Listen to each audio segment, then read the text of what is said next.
Okay, mayong mudto, may mudto na usab kanatong tanan, Luzon, Visayas, Mindanao.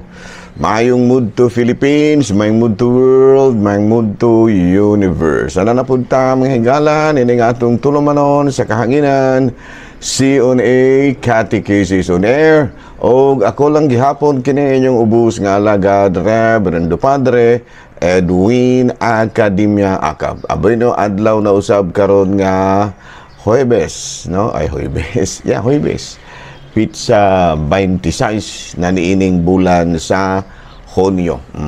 No, Pizza 26 na manghigala, no?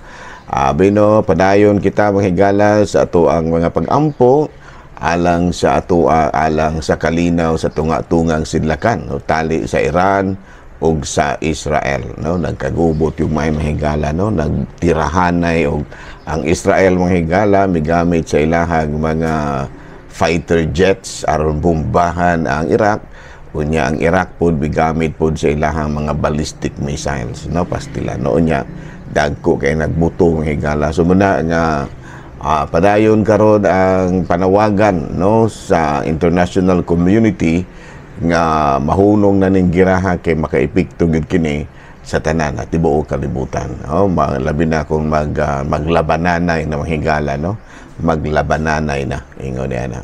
Hala, no, padayon kita o panawagan usab nato sa ato ang mga ginikanan nga kanunay gid nilang dadon ang ilang mga anak ug simbahan. Bisag unsa inyong relihiyon, no, dad-ara gyud, no? Aron nga ang inyong mga anak, no, makasinati gyud og mga ingon ni ana nga mga panghitabo sa ilang kinabuhi nga doon ang ilang mga ginikanan gidalag gyud sila sa ilahang ngadto sa mga kining gitawag nato og lugar nga diin mapalahi, no, mapalahi sa naanda nato, no? Kay usually ang ato ang kinabuhi labi na estudyante ta na ara mga sa eskwelahan. Pero pag abot sa Domingo, magahin gyud nato atong i-train gyud ang atong mga kabataan nga dadon gyud og simbahan aron nga mo kuan kini mamahimo kining tipik sa ilahang pagtubo. Ana no, sa mga ginikanan ha. Wanang ningkamot lang gyud, no, kay batud palagi ang simbahan usa sa mga lugar nga diin lahi ang atong gipamalandungan, no? Ang atong gipamalandungan mga mayong buhat, no? Mga mayong buhat ra gyud ang atong gipamalandungan din ha, no? Sahi sa uban nga lugar nga usahay dili mga mayong buhat nga atong gihuna-una, pero ang simbahan lunlun ra gyud na mga mayong buhat ang ato ang gibutang atong gihisgutan, atong gibutang sa atong hunahuna, no? So aron maanad atong mga bata ha, dadaan taon ninyo og alang ni atong mga walay kasalpod, no? Pakasalpod mo aron gyud nga matud pa mahinlo kamo, no? Ni atong nakalabayng adlaw gisaulog nato ang kining kapistahan ni San Juan Bautista, no? Ya wala mga paghinlo lagi. Sumuna nga usa sa mga paghinlo nato mao ang pagbag-os kinabuhi, ilabi na gayud kining mga walay mga kasal nga mga magtiayon nga wala makasal og simbahan, nakasal ra sa huwis o baka sa mayor o baka sa kining og dili gyud sa simbahan. So pagkasal kita. So pero ari na ta higala, ari tita sa ato ang CBCP News, balitang simbahan niining kamudtuhon. Pope Leo XIV danawagan karon sa katawhan nga ang kining gitawag nato humanity cries out and pleads for peace. Matud pa, no? Please for peace. Humanity cries out and pleads for peace. Sa ito pa ang matud pa kalibutan, ang kalibutan na nawagan karon, nangawhagan karon og kalinaw, no? Kini subay kini sa panawagan sa atong talahurong Santo Papa Pope Leo XIV nga tapuso na ang trahedya sa gubat, ilabi na sa Middle East, ug mipasabot siya nga ang giyera nakapasamot lamang sa problema ug dili makahatag og malungtarong solusyon. Balita mga higala gikan sa gawas sa nasod Archdiocese of Seoul sa South Korea, gibag-o ang ilang panawagan alang sa kalinaw sa Korean Peninsula. no? Usa ka misa ang gipahigayon alang niini ni atong nakalabang adlaw sa Myeongdong Cathedral, tinambungan sa libuan ka mga katauhan. Mao kadto mga higala, mga balitang simbahanon niining kamuntuhon, ug padayon kita sa ato ang mga gimbuhaton niining mga adlaw. Ato dayon nga timbayaon mga higala, no? Ug maayong mudto ang atong talahorong nga obispo, Bishop Julito B. Cortez, ang ato apod nga bishop-elect si Bishop Glenn Corsiga, no? Ang ato apod nga kining Vicar General, no? Si Monsignor Christian Durango, o ang ato pong clergy president nga mao si Padre Ryan Diposoy, no? Mga haligi karon mahigala sa atong kaparian, mga kaparian. Hala, no? Padayon usab kita sa atong pagtimbaya alang sa atong mga lay ministers. Kumusta na mga brothers? No? Kumusta na, no? Sige ra gitang pangalagan, ha, no? Munay ginaingod nga hanggang sa buhay na walang hanggan. Ayan. Adto ra ta mo undang og pagpangalagad kung wala na tayo ning kalibutan na atuan na kita sa bakan sa Ginoo. Ayan, mga sisters po nato, mga madre, ato ang mga Carm OL, kumusta na ang atong mga Carm OL, no? Carmelite of Our Lady, o mga Carmelites po, o nga ato ang mga kaigsuunan usab nga mga nanag-alagad sa simbahan, mga kusinero, mga kusinera, sekretaryo, sekretarya, ayan, no? Mga sakristano o sakristana. Abino din sa tuas Pilipinas, wala pa sakristana, sakristano ra gyud. Pero sa uban nga lugar mahigala na abya na dito ko nasahin, nakaadto kog Amerika, nakamisa po ko dito na may mga bahay nga sakristan, no? Mga sakristana.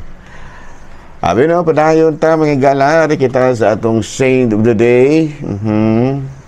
Saint of the day. Dara mahigala ng saint of the day.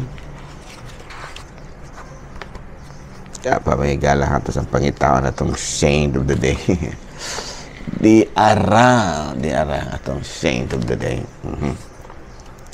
June 20, di tara man ni June 25. Wala man di ay mahigala ato sa pangitaon mahigala, ha. For the meantime, ato sa nga pero padayon lang usa ta mahigala sa tong ginagmayng pag hisgot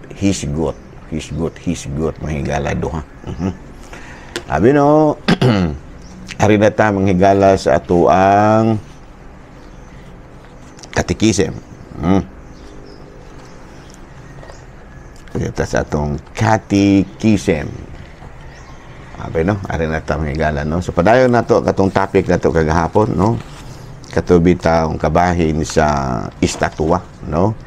Estatwa, no? Matud pa sa atong balik-balikan na mahigala, ha? What is a statue? Unsa magining estatwa? No? What is a statue in the Catholic sense? In the Catholic sense. According, a statue in the Catholic sense are not idols to be worshipped, no? But rather visual representation used to honor and remember religious figures. Ayan, no? Ato pa kining ang gamit diining ato ang mga estatwa sa atong katolikong simbahan. Ang usa di ay niini mao kining gitawag kining mga visual representation, no? Makita nga larawan in order to honor and remember religious figures like Jesus, Mary, and the saints. No? Makita nga larawan sa mga relihiyoso nga mga figura, no? Sama sa atong Ginoong Jesucristo, sama kang Mama Mary ug sa mga santos. Unya, they serve as aids to devotion, no? Helping Catholics focus on their prayers and inspire them to live a more holy life. No, sa ato pa kini di ang mga estatwa nato Catholic, kini ato ang mga relihiyoso nga religious icons, no? Nagsilbi day kini isip tabang sa atong pagdebosyon ug nakatabang usab kanato nga ma-focus ang atong mga pag-ampo ug makahatag kini kanatong inspirasyon nga puy-an ang mas balaanong kinabuhi. Ayan, no? So, unya, adun na ba kini psychological effects alang kanato? Ang tuwag, doon na ba kini psychological effects? Ang tubag ni ana, according to psychology, aduna, no? It can influence our, number one, it can influence our emotions. No? Maapektuhan ang ato ang mga gipangbati. No? Kanang ato ang mga gipangbati din ha, no? Kanang ato ang kaguol, no?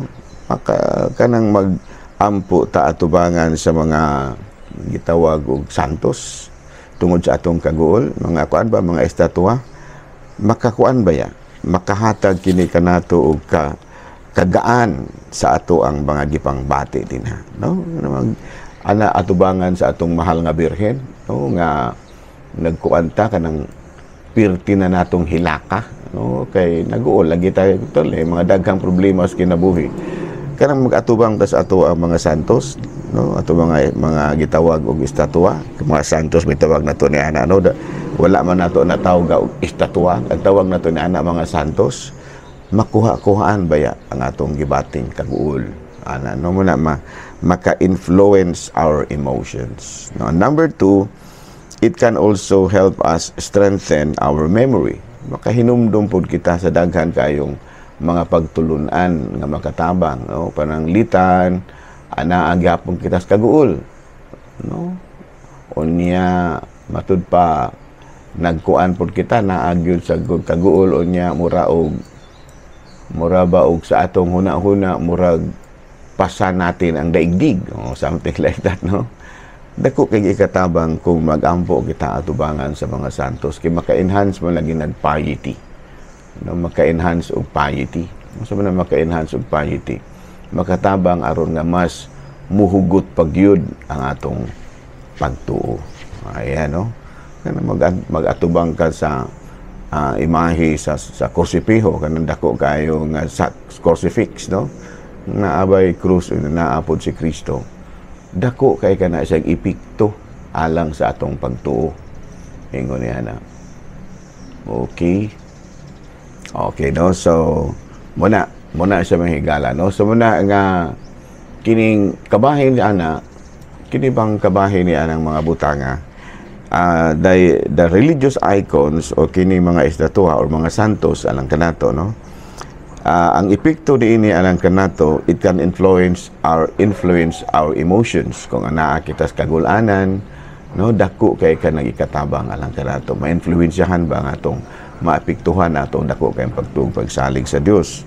Ikaduha, ang mga santos pod kini mga estatwa, mga religious icons, no, makakuan po ni maka-strengthen, makatabang ta aron mahinumduman nato ang mga Christian values. Kay kinigong mga labi na atong pamalandungan ang kinabuhi sa mga santos, dako kay nang ikatabang, labi nag imong hinumduman ang kinabuhi sa santos kan sa gilarawanan nga diha ka nagampo, makatabang baya pod nga makahinumdum ka kung unsay mga mayo nga mga pagtulunan nga makatabang sa imong problema. Ingon niya na. Number three, it can also strengthen our cognitive functions, you know? So kita na to usa man gining strengthen our, it can activate our cognitive functions. Kung tanaw usa man ning cognitive function, father, no? Cognitive function is a mental process that allow us to think, learn, remember, and solve your problems. So sa to pa kini di ay mga estatwa ba kini mga santos maka-activate dahil kini sa ato ang cognitive function. Mura bang ang makahatag, maka-enhance sa mga mental process pananglitan, mulihok ang atong utok, makakita-kita sa mga estatwa, no? Mas dagang kitag makatunan. Nya ikaduha, daghan po tag mahinumduman ug daghan pong mga problema nga atong masulban. No? Kay mukuan man mura mo enhance man, mo activate man ang atong cognitive functions. Mura magtan-aw ka sa estatwa kining santo, mura og mo trigger kini og mo kuan ba murag bupalihok sa imong utok, no, mental process bupalihok sa imong utok nga daghan kang mahuna-hunaan, daghan kang makatunan ug daghan kang mahinumduman ug tungod niini daghang problema nga imong masolusyonan. Na muna siya maka-activate sa ato nga gitawag na cognitive function, no, pinaagi sa atong magampo ka atubangan sa mga santos, mulihok ang imong utok, daghan kang mahuna-hunaan, daghan kang makatunan, daghan kang mahinumduman ug daghang mga problema nga imong masolusyonan. Muna siya one of the psychological effects sa imong pagdebosyon sa mga santos.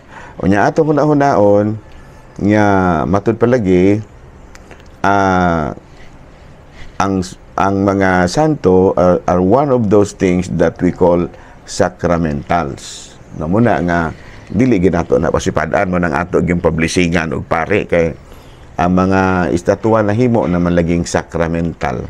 Na unsa man yung sacramental? In Catholicism, sacramentals are sacred signs that resemble sacraments. Mura na po na siyang sakramento. Only lang nga dili siya instituted by Christ. Instituted only by the Church. No, unya doon na malagi tayo giingon nga kung unsa inyong itugot dinhi sa yuta, itugot usab didto sa langit. Kung unsa inyong idili dinhi sa yuta, idili usab didto sa langit. Sadto pa kining kabahin sa mga santos dako gyapon kaayo og katungod ang ato ang kita nga mga ang simbahan lagi nga mo kuan ini, no, mo kini bang adunay katungod ang simbahan sa pagtugot ug sa pagdili. Unya kay gitugot man lagi sa simbahan, so wala tay mahimo ana kay matud palagi sacred signs are the symbol sacraments instituted by the Church to prepare individuals to receive grace and to make holy various circumstances of life. Ito pa ang simbahan gyud mo ay naghimo niya ng sagrado mo na nga pabinditahan gyud natong pari. Naingon niya na, no? So in Catholicism ana siya kay kinahanglan man lagi puntaan ang simbahan adun naman lagi katungod. No? So ingon niya na manghigala. So ari kita sa ato. So muna na ha. So again, unsa ganito ang mga santos na to. Unsa ganito psychological effects. Number one is it can influence our emotions. Makatabang aron nga ma-influensyahan ang ato ang mga gibati, labi na gyud kagulanan. And number two, it can unsa ganito kaneng it can activate our cognitive function, and then it allow us to think, learn, remember, and solve problems. Ano? Nga mahinumduman nato ba ang ato ang gitawag nato mga pagtulunan nga dala sa mga icons na nato. Okay? Bino ari na ta manghigala sa atong Saint of the Day. Saint of the Day ta. Bino ang Saint of the Day nato karon mao si Saint Anselm. Saint Anselm. Bino kinsa man kini si Saint Anselm. Kini si Saint Anselm usa kini siya ka monghi o obispo, defender of papal authority, no? Was born in 1107 in Castle near Chambéry in Savoy, France. So taga France dahil kini siya niya.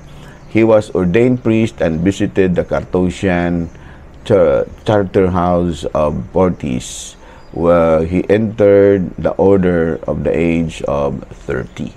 Sa ato pa ang pinakakuan gud ini niya, pinaka matud pahalandumon nga kabili niini mao nga kuan kini siya.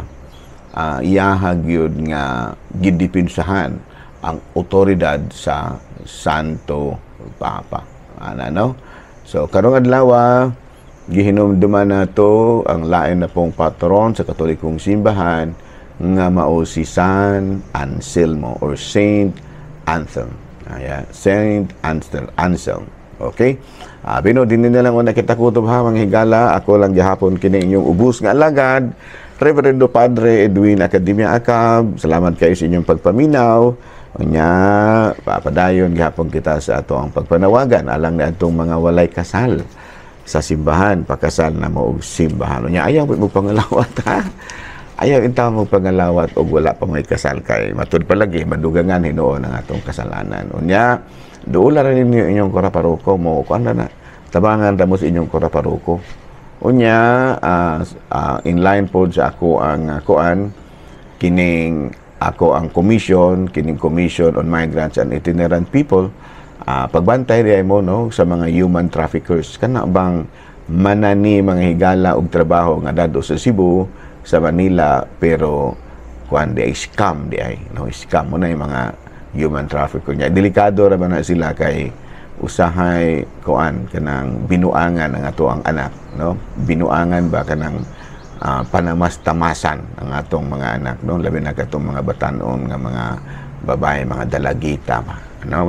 So, mga ginikanan na, ayaw magpahaylo pag-ayo na ining gitawag natong trabaho dito sa Cebu, sa Manila, sa Iloilo. Labi na gyud kung layo kayo.